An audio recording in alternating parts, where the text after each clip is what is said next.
This morning on BRN, more Americans want to age in place. But is it possible? And joining me now to discuss this and a lot more, Deidre Woollard is a real estate expert and podcaster. Deidre, always great to see you. Thanks for joining us on the program this morning. Glad to be back. You know, last time we talked to you about mortgage rates, and obviously that's an ongoing conversation that we're continuing to track mortgage rates.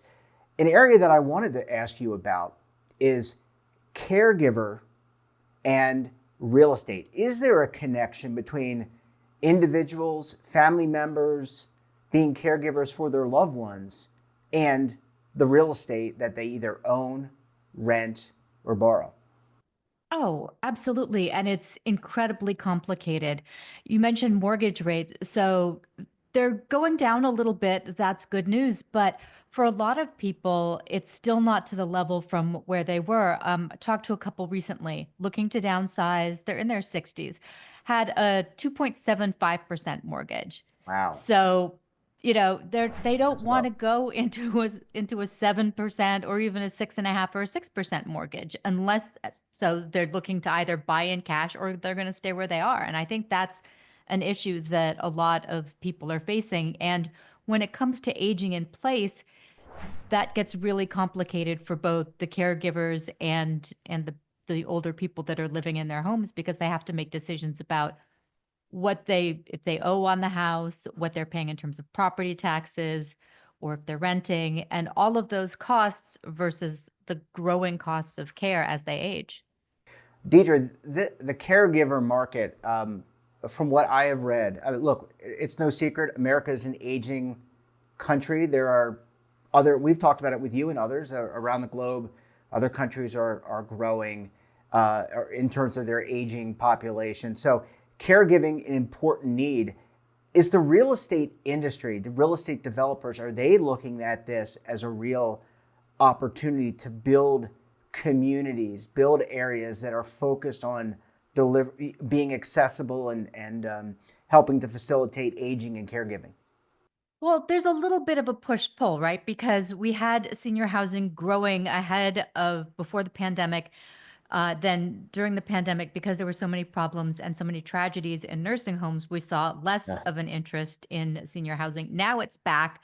There's not enough senior housing, and it's not in the places that people want to be. It's the same problem we have with building new homes. People want to be where the action is, but the cost of land makes that prohibitive. And the other issue is that over 85% of people want to age in place.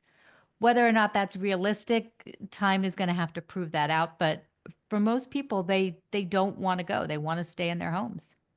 Yeah, Deidre, I work remotely. If it's no secret that our studio is based in my home, I have the opportunity to watch television, check out the news every day, and I see a lot of ads for aspects of aging in place. There's a lot of things that you have to think about, right, when you are thinking about aging in place, whether or not it's a two-story home versus a one-story home, your bathrooms, your fixtures, all those kind of things. There's a lot to contemplate there.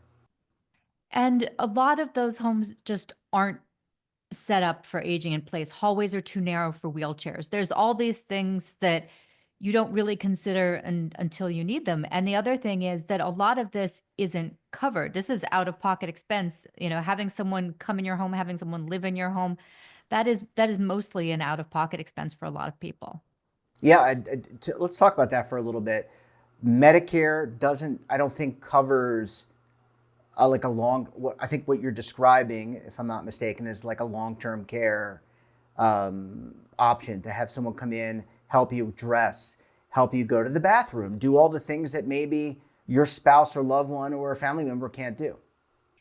Yeah, that's true. So Medicare will cover some of, after a hospitalization or something like that, but they won't Right. cover the long term, the parts that help you with the aspects of daily living. That is the issue that I see coming up. And, we're seeing some companies like Lennar build homes with mother-in-law units or things like that. So people are starting to understand that this is going to be an issue. But another issue is that people may have left. They've gone to another state to retire. And so, they may not live near their kids or their kids may have moved away. So then who moves? And, what happens there. It's an issue that a lot of people are facing. Are you seeing or hearing about, to that end, people adopting new parents? I'm saying that jokingly, tongue in cheek, but hey, if I live, as you know, I live in North Carolina. My brother and his family live in Boston. I have parents who are, I would say, they don't look their age. They are actively working, doing all the things. But I'm a plane ride away. So are you seeing people that may be in communities near older folks, mature folks, maybe saying, hey, I'm going to wrap my arms around you. I'm going to help you a little bit. Maybe I won't be a direct caregiver and have which will have financial implications, but I'm going to help you out. I'm going to pitch in. Yes, but it can be really complicated because, if you've got parents that live far away and you don't really know what's happening with them, you worry that someone's going to take advantage. So there's a lot. Sometimes help can Sure. be very, very desirable and good, and people are good at heart, but sometimes not so much. So it's important to always make sure you know who's in your parents' lives. That's a really good point. And, we just went through the tragic circumstances of Gene Hackman. We don't really talk about popular press news media on our network, but I thought this story in particular had some lessons in it. Any thoughts about the passing? Obviously, the passing of a Hollywood legend, and Gene Hackman. I was a big fan of his. He wasn't a big fan of mine. I was a big fan of his, but he and his wife both passed away almost simultaneously. Some lessons there, I think. Don't you agree? Oh, absolutely. Lessons about checking in on people, but also lessons about how to structure your estate. Because if you have two people that are older and they're living together and their will is leaving everything to each other, if they both die within a close range of each other, that becomes a circumstance that is very complicated to figure out. Yeah, certainly. Well, Deidre, I want to finalize this portion of our conversation. I want to talk tomorrow and bring it back. I want to talk about selling real estate. How do you sell your home? You hit a little bit on that, but I want to bring that back and talk about that. Will you come back tomorrow? Absolutely. All right, Deidre, we're going to see you tomorrow. Thanks so much for joining us, and we look forward to picking up the conversation tomorrow. And don't forget to subscribe to our daily newsletter, The Morning Pulse, for all the news in one place. Details, of course, are at our website, I should say. And your subscription helps support all this great BRN content. And we're back again tomorrow for another edition of BRN. Deidre Woollard will be back. We'll be talking more aging in place. Until then, I'm Jeff Snyder. Stay safe, keep on saving. And don't forget, roll with the changes.